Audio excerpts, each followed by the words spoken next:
یسوع مسیح میں آپ سبوں کی سلامتی ہو۔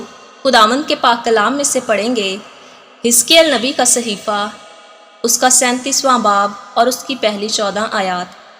کلام خدا میں کچھ یوں تحریر ہے: خداوند کا ہاتھ مجھ پر تھا اور اس نے مجھے اپنی روح میں اٹھا لیا اور اس وادی میں جو ہڈیوں سے پر تھی مجھے اتار دیا،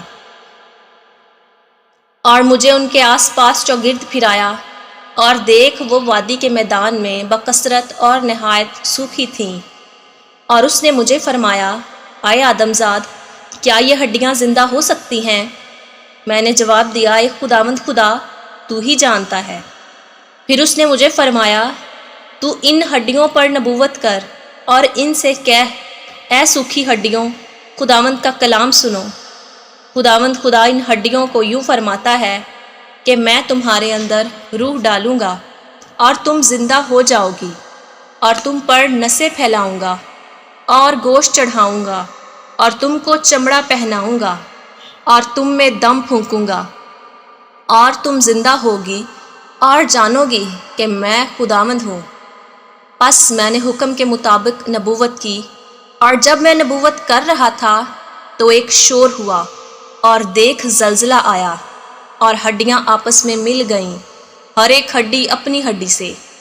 اور میں نے نگاہ کی تو کیا دیکھتا ہوں کہ نسیں اور گوشت ان پر چڑھ آئے، اور ان پر چمڑے کی پوشش ہو گئی، پر ان میں دم نہ تھا۔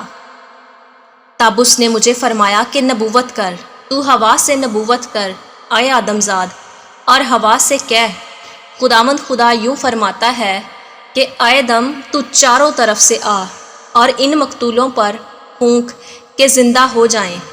پس میں نے حکم کے مطابق نبوت کی، اور ان میں دم آیا، اور وہ زندہ ہو کر اپنے پاؤں پر کھڑی ہوئیں، ایک نہایت بڑا لشکر۔ تب اس نے مجھے فرمایا، اے آدمزاد، یہ ہڈیاں تمام بنی اسرائیل ہیں۔ دیکھ، یہ کہتے ہیں، ہماری ہڈیاں سوکھ گئیں اور ہماری امید جاتی رہی، ہم تو بالکل فنا ہو گئے۔ اس لیے تو نبوت کر اور ان سے کہہ، خداوند خدا یوں فرماتا ہے کہ اے میرے لوگو، دیکھو، میں تمہاری قبروں کو کھولوں گا اور تم کو ان سے باہر نکالوں گا اور اسرائیل کے ملک میں لاؤں گا۔